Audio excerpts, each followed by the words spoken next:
welcome to another episode of Doctor's Day podcast. Beyond prescriptions and procedures lie perseverance and purpose. Let's hear from another dedicated hand behind the stethoscope.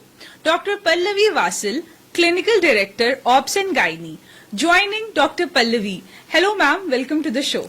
Hello Hera, and thanks for having me over here. And I'm actually very happy and very enthusiastic. So let's take this forward. So ma'am, first of all, I would like to wish you a very happy Doctor's Day. Thank you. So ma'am, what inspired you to become a doctor? Was it a coincidence or you can say a calling? So my father is a surgeon. So I grew up watching him, seeing him, hearing his stories, doing different kind of surgeries and experiences. But what impacted me most was a couple of underprivileged patients. They used to come from my grandparents' place, from the village where they belonged to. They used to come to my father in the city. And the patient used to get admitted at the hospital under my father, complete his treatment. And the family used to live at our outhouse. And I watched their adversities very closely at that time, and the smile on their faces when they used to leave after recovering well. So that struck me a lot, that it's not just a job, that you are just a 9 to 5 kind of job, you are doing something and going back home. So taking care of the patient and the family as well is equally important. And so as a whole, you are taking care of the complete society. And I thought I should also be doing this, and if I can bring smile on someone's face, relieve them from their pain, that would be the most satisfying thing which I could do in life. So ma'am, the work-life balance is very important in today's world, whether it's medical or journalism or any other field. So ma'am, can you recall the first patient you treated and how that moment shaped you? Yeah, definitely. So I was in my residency years after finishing my MBBS when I joined post-graduation in Obs and Gynae.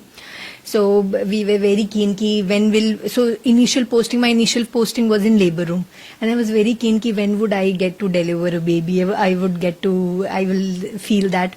So one fine day my seniors allowed me, go, you can take that delivery. So I was very happy. But then during that time I was happy. But when the baby, the mother was that baby was a premature baby. So that mother had previous multiple miscarriages, and this time also the delivery was very premature. She spontaneously came in labor and just delivered like that. I caught the baby was very tiny, so the baby had to be admitted in neonatal intensive care unit for quite a long time. But sadly that baby also didn't survive. So that hit me hard, that I took the first delivery and my seniors allowed me, and that was so premature, and this female, she has been suffering with multiple miscarriages, and why is she not helped out in any manner? So I started digging into the history. I took a complete history with the help of my professors and seniors. So after 3-4 months she conceived again. And when I saw her in the OPD, we made sure, so that was a government college, so we made sure that she is admitted with us throughout the 9th month, throughout the 9 months. We did all the necessary tests, gave her all the medicines, got them indented, somehow we managed it, and finally she delivered at 36 weeks. So that was something that's very close to my heart, recurrent pregnancy losses, and I'm very passionate about it. So because recurrent pregnancy loss is something, it's not only the physical trauma which a woman is undergoing, it's a huge emotional setback for the whole family. Whole family, may it be the parents, the husband, everyone. Every time a miscarriage happens, the whole family suffers. It affects the whole everyone, family. Yeah, it affects everyone. So that is how I started reading and attending conferences and everything, more and more into recurrent pregnancy losses. And thankfully we have been able to bring smiles and give healthy babies to the mothers. So ma'am, who has... फिर से बोलना पड़ेगा क्या? अच्छा ठीक है. So ma'am, who has been your biggest influence or mentor in your career? So there have been many. To start with, my parents, as I told, my father is a surgeon, and the way my mom grew me up. So how, what to do, what not to do, and my husband. So it's very important to have a very supportive family and very encouraging family so that you can pursue your dreams, you can do what you wish to, because at the end of the day when you come back home, you wish to have a pleasurable kind of feeling, a very relaxing feeling that yeah, I want to go home and there's someone waiting for me, and I would feel good if I reach home. So I would say yeah, my father is the biggest mentor, and my mom and my husband. Okay, ma'am, that's very thoughtful. That was actually a very thoughtful and very heart-touching answer. So, ma'am, since today is Doctor's Day, I would like to ask you what Doctor's Day means to you personally. So personally, I feel it's more. Whenever the Doctor's Day come, I just introspect. So throughout the last year, have I justified my profession? Have I been able to do what I wish to do? And I've kept few markers for myself. So if 1 year is over, I should be able to do this. I should be able to treat what kind of diseases. I should be able to learn a new technology or a new skill, which I can help the patients with. So for me, it's more of an introspection kind of thing, going back and thinking, was it a fruitful year? Have I done what I always wished to do? So, ma'am, since Obs and Gynae is a very compassionate and very, you can say emotional and that sort of department in medical. So, ma'am, how do you balance compassion and clinical objectivity in your practices? So thankfully, that has never been a challenge for me. Because most of the patients which we get in the corporate hospitals at Maringo Asia, what we get is most of them are fairly educated. They know what are they dealing with. So I always prefer to make patients or the mothers or whosoever is suffering with any other gynec issue for that sake. So I try to make them a part of the treatment journey. So what we do is we offer them different modalities of treatment, different methods of treatment which can be offered to her in her case, with all pros and cons, and help them to reach a decision. So they should feel that they are empowered, they know what is going to happen, and they know what are other options available, so that they are the ones who are taking decision. I am just the one who is offering them the scope. So, ma'am, how has perception of women's health has changed in urban and rural population in the last decade? Yeah, definitely. It has changed a lot, and thanks to the education, more and more girls are getting educated, and that is the key thing which should happen in a society. All girls should get educated. That is the most important thing. Once a girl is educated, they know what is going on with their body and when to contact a doctor. Urban, yeah, definitely. They are very much aware. Most of the girls are very much aware. And if we talk about the young teens, they are very much aware that I might have PCOD, I should avoid eating junk and all those things. They themselves are very much aware. And regarding, you must have heard about the cervical cancer vaccines. Now more and more awareness is increasing, and thanks to the social media platform which has helped them shaping their thought process.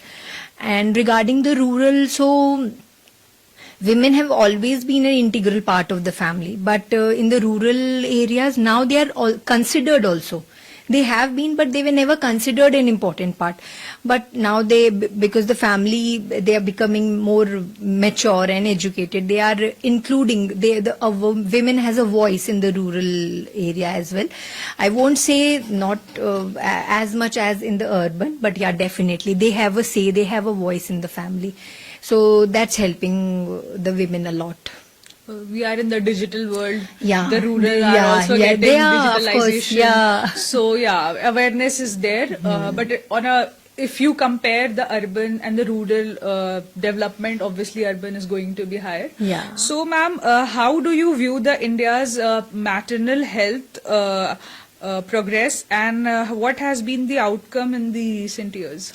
Yeah, we have been doing pretty well.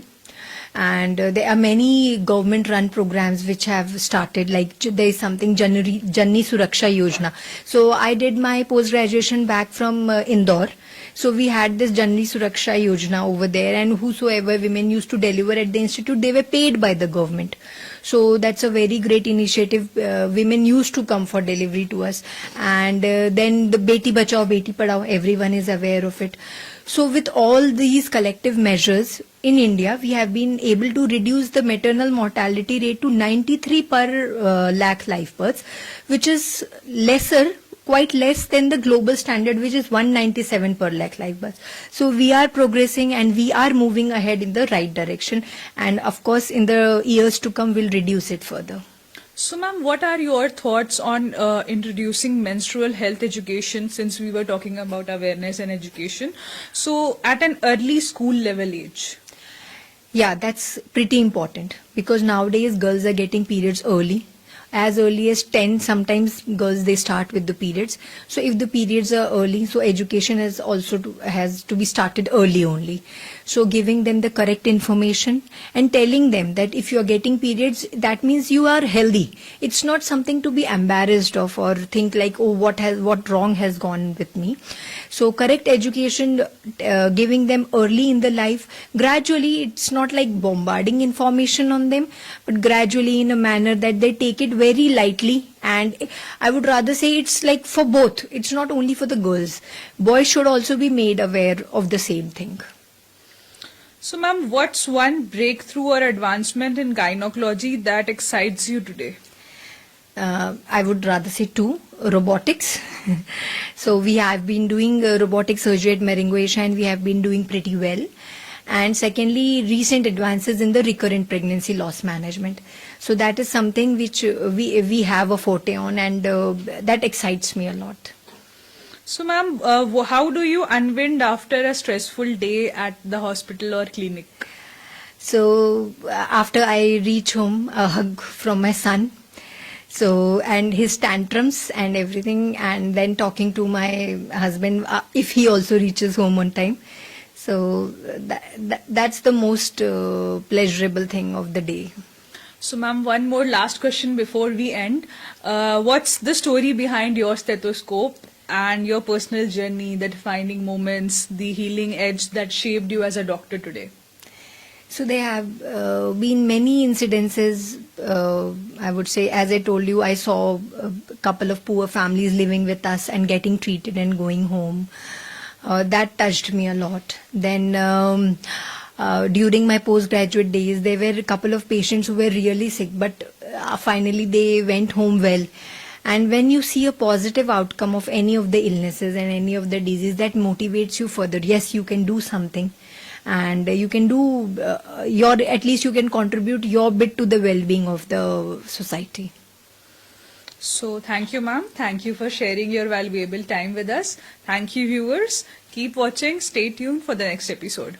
Thanks a lot for having me over here.